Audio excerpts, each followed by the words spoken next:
What's going on, fellas? I've got a 2002 Chevy Silverado, and I'm going to use it to point out to you how to change the high and the low beam bulb, and I'm also going to point out to you the location of some important fuses and relays for the operation of the headlights. That's mostly going to be here in the electrical center. Now, there's a relay, the headlamp relay. This needs to function for both the high and the low beam bulb to operate. And this relay is actually powered by this 10 amp TBC fuse right there. If I pull that fuse out, you'll notice my headlights will go out. Now, if this fuse is working properly, it will send power to your headlight switch, which is inside the car. And if the headlight switch is turned on, it will pass that power through it to the relay right there. So this relay clicks on whenever the high or the low beam bulbs are engaged. Now, when this relay is powered on, it actually sends power to both the high and the low beam bulbs through these two fuses there.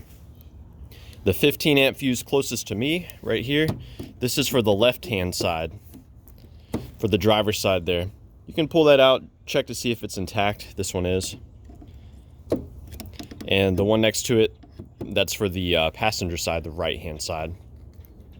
Now, like I said, when the headlights are on, both the high and the low beam bulbs are receiving power, but they're not both on at the same time.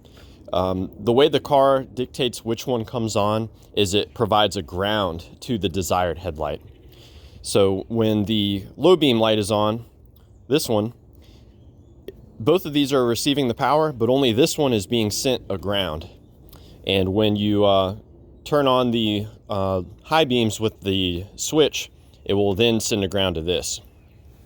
So in order to get to these bulbs, check them out, you pull these little tabs off, those little L-shaped pieces, and just kind of wiggle this out. So you'll want to disconnect both of the connectors and inspect the insides for corrosion. As you can see, these are corrosion free. And the orange bulb is what the orange wire is what receives the power. So both of these orange wires should have juice on them. They should have positive voltage when the headlights are on. As far as the bulbs themselves, your high beam bulb is going to be a 9005. You just get to it by rotating it. And your low beam is going to be a 9006, which is this one. This one may be a little harder to get to, but it will come out without you having to interfere with this plastic bit here.